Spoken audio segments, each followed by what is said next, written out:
of you. So this segment, I'll just sum it up. We have two news items which have made the headlines in various media forums, and I shall be just sharing that with you.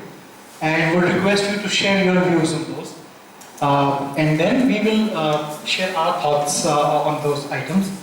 So the first one was, and a very interesting one, and since most of us are from banking background here, as I see, RBI's move to increase repo rates or the interest rates to rein in inflation. So in a development, we know that the repo rates, reverse repo rates, and SLRs, etc., have been increased with the belief that the inflation shall be controlled through this. And all of us know that this is one monetary measure through which the government controls inflation. So I just want to know from the honorable members that what do you think, that is it the only way to go about it? Is it the only effective way? Are there other ways of controlling inflation? So what are your thoughts on it? If you can just maybe share your thoughts. I'll just come to you and maybe you can come here to share your thoughts. Sanjay sir, आपसे शुरू करेंगे, आप banker हैं. क्या ये inflation control करने का सही समय है इंटरेस्ट रेट बढ़ाना, और ये सही तरीका है क्या? रेपो रेट से को मैनेज करना, इनफैक्ट मेरे को जो लगता है सब नंबर वन कि गवर्नमेंट को ये दिखाना होता है कि हमने कुछ किया, और जो सबसे पहला उनके पास क्या कहना चाहिए जो टूल है, जो उपाय उनको नजर आता है, और जो कि ट्रेडिशनली है, हमने जब से फ्रॉम द क्लास 9 से पढ़ना शुरू कर रहे हैं तब से हम यही पढ़ रहे हैं, तो गवर्नमेंट वो करते हैं. तो गवर्नमेंट के पास और कोई दिखाने के लिए ऐसा कोई टूल नहीं होता है कि हमने इन्फ्लेशन को कंट्रोल करने के लिए ये किया. नंबर टू कि whether it has any impact, surely yes. ऐसा नहीं कि इसका इम्पैक्ट नहीं पड़ता है, इम्पैक्ट तो पड़ता ही. कितना पड़ता है ये एक तो इकोनॉमी के साइज पे, इकोनॉमी के डाइवर्जेंस पे बहुत ज़्यादा इफेक्ट पड़ता है. कुछ सेक्शंस पे पड़ता है, जैसे हाउसिंग है या लोन्स वगैरह है, लेकिन उसका जैसे सीनियर सिटीजन पे कितना इफेक्ट पड़ता है, ये सब चीज़ें भी देखने की आती हैं. और उसका इम्पैक्ट किस समय कितना पड़ता है, ये कोई कैलकुलेट करना, मतलब मुझे ऐसा लगता है कि it's not easy to calculate it, but इसका इम्पैक्ट श्योरली पड़ता है, नो डाउट. एंड ये स्टेप जो था, it was most expected, because जैसे फेड ने यूएस में भी उन्होंने बढ़ाया अभी, तो अगर उन्होंने बढ़ाया है तो या तो हम ये नहीं कह सकते हमको देख के उन्होंने हमसे या 2 दिन बाद बढ़ाया है, पर ऐसा नहीं कि उन्होंने हमको देख के बढ़ाया, but it was a due, उनको भी बढ़ाना था और हमको भी बढ़ाना ही था. और क्योंकि अमेरिका में या यूएस में इकोनॉमी बहुत ज़्यादा ऑर्गेनाइज्ड है, या अपना आम भाषा में कहें तो एक नंबर की इकोनॉमी है, तो वहाँ पे इसका बहुत ज़्यादा इम्पैक्ट पड़ता है, बाकी कुछ चीज़ें कंट्रोल आती हैं. इंडिया में उसका जो नंबर 2 वो है कि इम्पैक्ट थोड़ा कम पड़ता है, इसलिए पड़ता है कि हमारी इकोनॉमी इतनी ऑर्गेनाइज सेक्टर में नहीं है, अनऑर्गेनाइज सेक्टर में इसका इम्पैक्ट कम है. ये 2 चीज़ें हैं.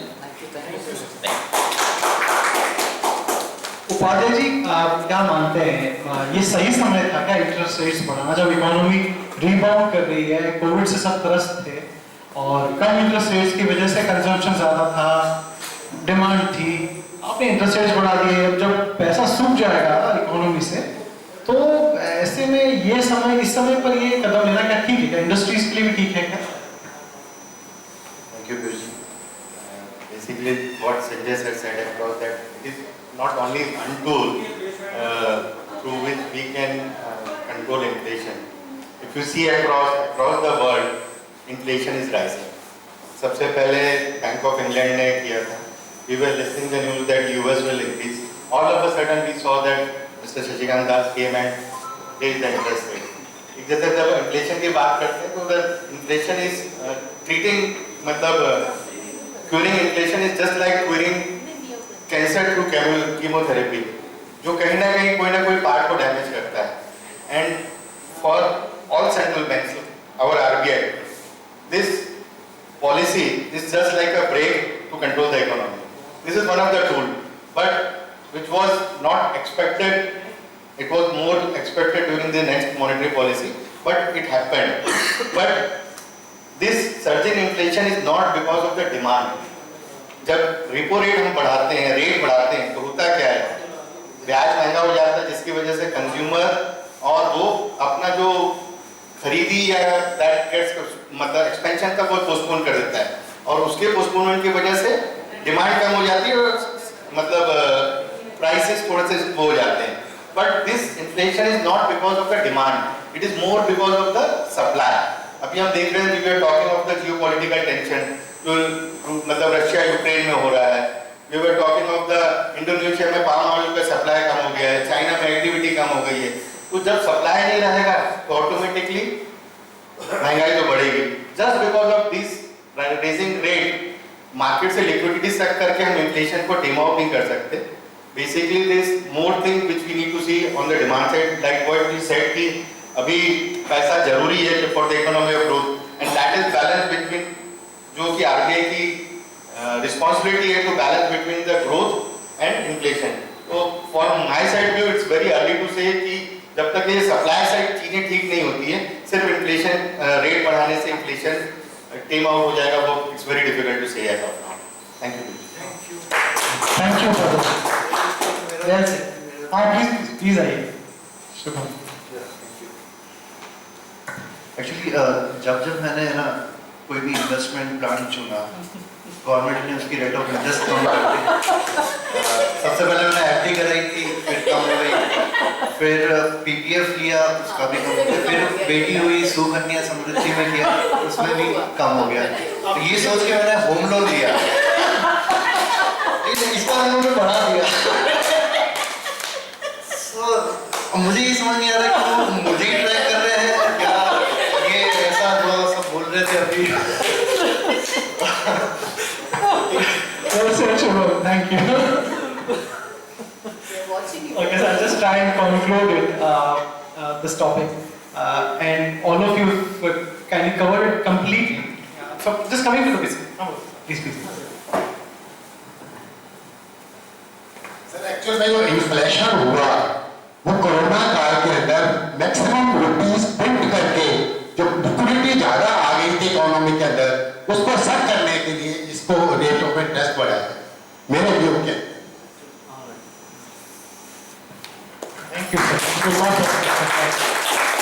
So inflation है क्या? So inflation as it is defined in economy is, economics is the rate of, the price hike during a certain period of time. That's inflation. तीन तरीके के इन्फ्लेशन होते हैं, cost inflation, demand inflation and built in inflation. Cost pull inflation जो है वो basically कीमतों पे आधारित है. डिमांड मतलब ऑब्वियसली डिमांड ज़्यादा है तो इन्फ्लेशन तो कॉस्ट बढ़ जाएगी उसकी. एक बिल्ट इन इन्फ्लेशन है जो कि इस टाइम पर प्रिवेलेंट है. बिल्ट इन इन्फ्लेशन है फॉर वेरियस रीजंस है, इसका कोई एक स्पेसिफिक कारण नहीं है.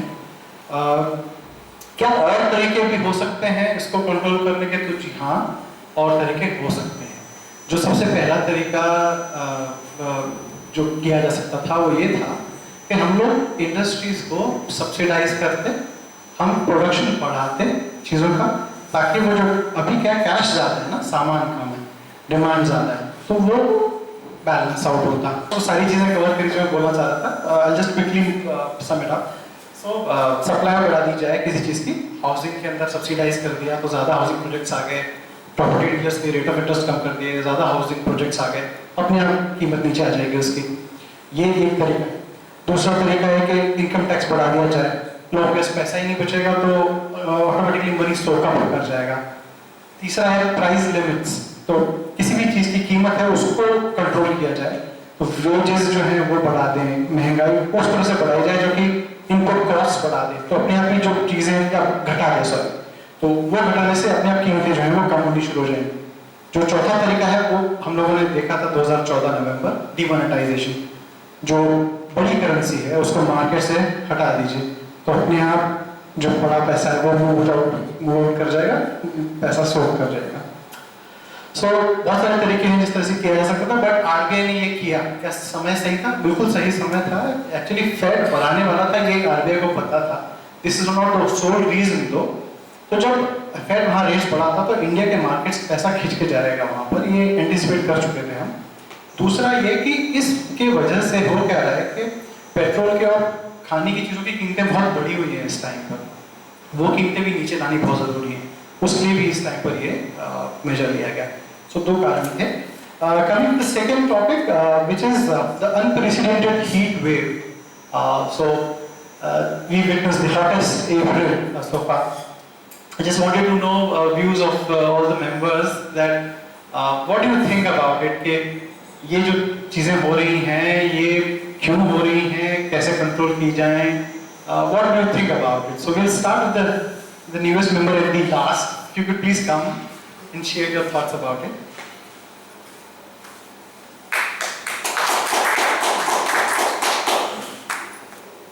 Thank you.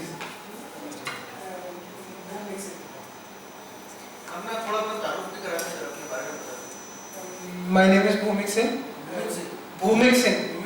Yeah. जयपुर से BTech engineering second year CS branch Anand international college of engineering. तो आप इनके फ्रेंड हैं, राइट? अच्छा, most welcome to club developers. Thank you.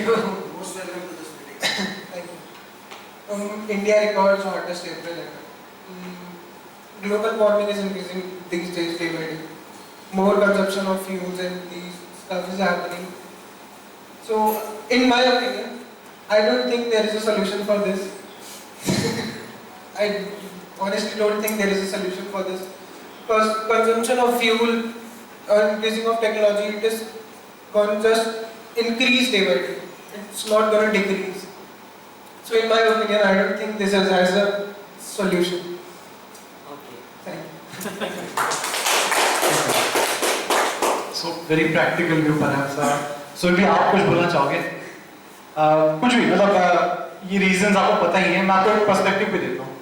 ऐसा है कि वर्ल्ड ओवर ये मिशन चल रहा है कि साहब ये एमिशंस जो है घटाए जाएं, इंडस्ट्रीज से ऑटोमोबाइल से जो एमिशंस हो रहे हैं ये प्राइम रीजंस हैं इसके ग्रीन हाउस इफेक्ट के, तो ये घटाया जाए। इसके लिए क्या इंडिया जैसी कंट्रीज को भी टारगेट किया जा रहा है, थर्ड वर्ल्ड कंट्रीज को, कि भाई आपके यहाँ पर इतना इंडस्ट्रियलाइजेशन है या इतना ज़्यादा एमिशन है, आप इसको कंट्रोल करो। India would be contributing hardly 5% of the global emissions. So, do you think it is right on the part of countries like the Western world to pinpoint India for this? And I mean, your thoughts on it?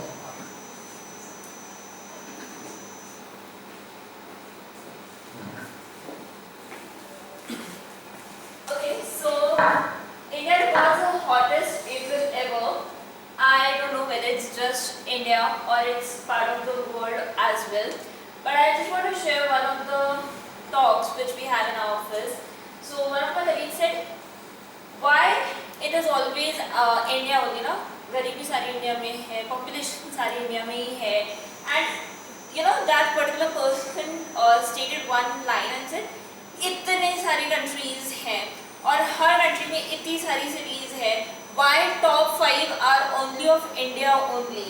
ठीक है, we are living in India, we can feel the heat wave, but what about those who are living out of India? Like we have not been there, they have not been to India, so where is this match? And that's what exactly producer is also, you know, the concern is that are they targeting India? And we can say, you know, India is somewhere they have overhyped it, because these are the times when India do have a summer season. It's just not India, I think it's Asia only which have the summer season. So I think it's just not India records hottest April ever. अभी May आ गया तो May will be the hottest ever. Obviously from April to you know August we have the hottest season ever. So I think are we warming up for the inevitable? I think there are solutions. Okay, we do have the solutions, but this is again I could say it's a you know press freedom which we talk about. It's again a hype towards it, because it's just not India. We have people, I do have words with people who are, you know, out of India, and they say that, you know, it's, you know, you read the news that it's the coldest in a particular part of the world. So वो वहाँ के देश का है, so why it's always India? And you know, we had this word कि अच्छा है, गरीबी भी सारी इंडिया में ही है, सारी पॉपुलेशन भी इंडिया में ही है, सारी गर्मी भी सब इंडिया में ही है, so it's just you are hyping India in every particular aspect. So yes, I think it's just again as what sir said that it's a press freedom I would say. गर्मी है, बहुत गर्मी है, AC में नहीं रह सकते, बहुत लाइट भी आती जाती है, वो भी एक इशू है, 7 से 8 जो लाइट जाती है, बट सिर्फ इंडिया में है, that's you're just centralizing India, it's not correct. Well said. Thank you. Pragati ma'am has been very active on these agendas, so we last word from her. Ma'am एक चीज़ जो मुझे दिमाग में आ रही थी वो ये कि इस समय कोविड इतना बड़ी त्रासदी थी, आज हमारे देश में और भी इतने सारे इश्यूज हैं जिनको कि पहले हमें टेक अप करना चाहिए. फॉर एग्जांपल इलिटरेसी, पॉवर्टी, मंदिर मस्जिद भी चल रहा है, तो इन सब मुद्दों को छोड़ के मतलब ग्लोबल वार्मिंग क्या इसको इतने टूल देना ठीक है क्या?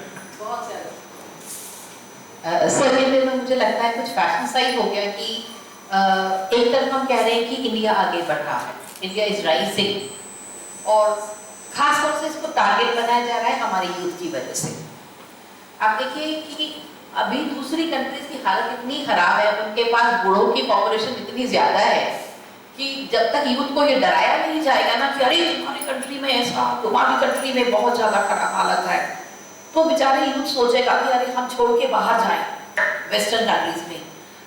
ये एक बहुत बड़ी सोच है जो वेस्टर्न कंट्रीज इन दिनों कर रही हैं, किसी भी तरह के यूथ को इंडिया के बाहर निकलने के लिए प्रेरित करने के लिए, और वो चाहते हैं कि इंडियन यूथ बाहर आ जाए और उनकी कंट्रीज को वो मैन पावर मिल जाए जो उनके पास नहीं है. Number one. दूसरा, जैसे इन्होंने कहा कि डेफिनेटली हॉटेस्ट अप्रैल अब तक रहा है, और उसकी वजह जो और तो है ही, और युद्ध जो चल रहा है. एक बात बताइए, जब हम बनेंगे कहीं पर भी तो आपको क्या लगता है कि उसका असर ग्लोबल वार्मिंग में नहीं होगा? एंड जो थोड़े से भी जानते हैं कि पिछले 2 महीने पहले जब हमारे यहाँ विंटर्स चल रहे थे लगभग, उस समय धीरे धीरे इनकी शुरुआत हो चुकी थी, और उस समय हमारे यहाँ हवाओं की दिशा होती है वेस्टर्लीज की, और वेस्टर्लीज होती है हमारी जो कि वेस्ट की तरफ से हवाएं हमारे देश में आती हैं. जब वहाँ हीट इतनी ज्यादा बढ़ेगी युद्ध की वजह से, या बम्बार्टमेंट है, आग लगी हुई है, जंगल के जंगल जल रहे हैं, तो वेस्ट की हवा कौन सी ठंडी आएगी भाई? जब आग लगे हुए प्रदेशों से हवा हमारे तरफ दिशा है तो वो गर्मी ही लाएगी. इसीलिए अचानक से हमारे यहाँ इन दिनों बहुत ज्यादा गर्मी हो गई है, क्योंकि सिंपल सा फंडा है कि ज्योग्राफिकली बता रही हूँ कि हवा हमेशा हाई प्रेशर जो भी होगा, जो भी आपका ऐसा एरिया है, वहाँ से लो प्रेशर की तरफ आती है, और उन दिनों हमारे यहाँ ठंडा होता है जबकि वहाँ हाई प्रेशर होता है. वो एक बार स्टार्ट हो जाती है हवाएं तो वो, और उसी बीच में ये युद्ध भी शुरू हो गया. तो एक तो वजह है. दूसरा, हमारे देश में अचानक एसीज का जो प्रयोग है पहले की अपेक्षा अचानक बढ़ गया है.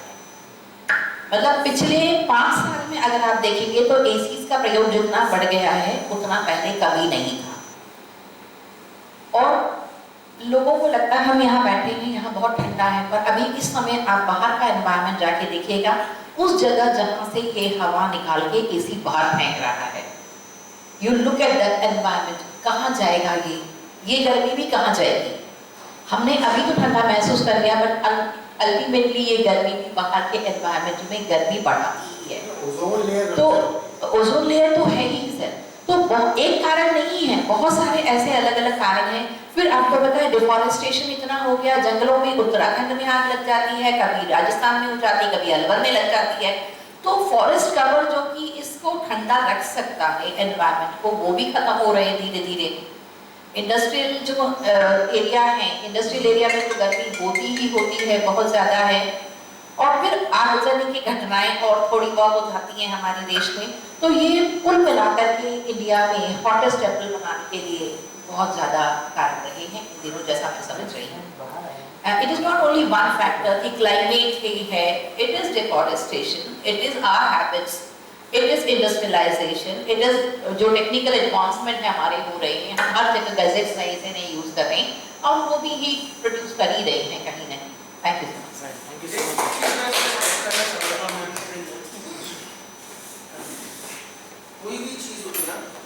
हमेशा दुनिया में समस्याएं होती हैं और समस्याओं के बाद आंदोलन होते हैं। जैसे हम अंग्रेजी हुकूमत के अंडर में थे तो हिंदुस्तानियों ने आंदोलन किया आज़ादी के लिए, तो ये जो क्लाइमेट हो रहा है इसको लेके भी आंदोलन लोग कर रहे हैं। अब प्रॉब्लम क्या है कि किसी भी चीज़ को आपको खत्म करना हो तो फर्जी आंदोलनकारियों को उसके साथ जोड़ दो। जो फेक एक्टिविस्ट है ना वो इस प्रॉब्लम को और बढ़ाएंगे। जैसे कि क्लाइमेट में आपको कहूँगी क्लाइमेट चेंज के एक्टिविस्ट का नाम बताओ, सबसे पहले ग्रेटा का नाम आएगा। और उसके ग्रेटा ने उसे कोई नहीं पूछता।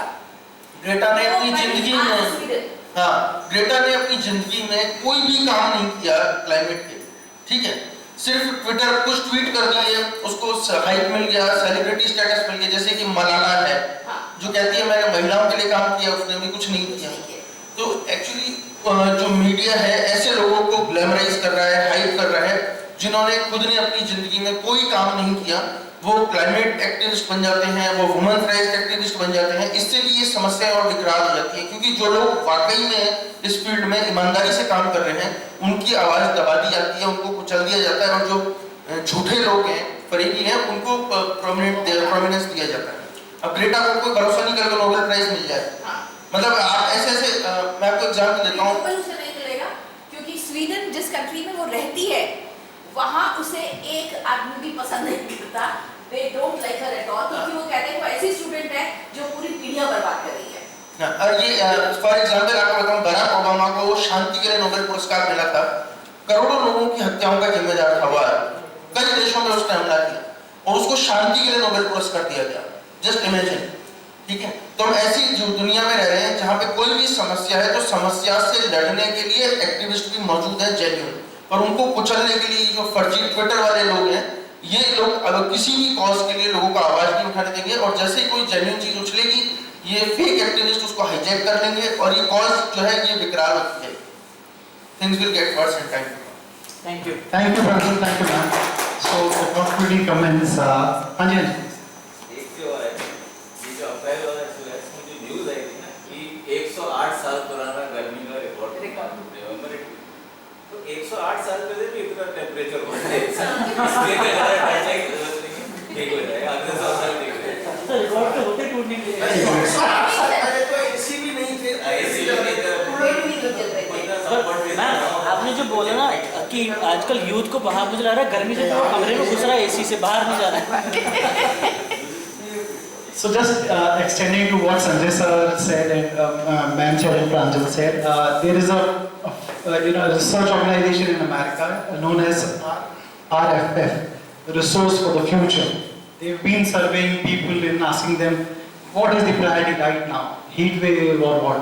So they say that the people opine, 76% of the people say COVID is the priority, unemployment is the priority, not the heat wave. They also did a survey as to how the trends have been like, and the survey says that every 10 years only 0.08 degrees centigrade temperature increases, 0.08 degrees centigrade, which means that by 2100, year 2100, we'll have an increase of 2 degrees centigrade temperature, which can still be managed. But the problems on hand right now are too grave to actually ignore them, and this takes priority. Thank you everyone for a wonderful participation, and thanks for giving this opportunity. Thank you.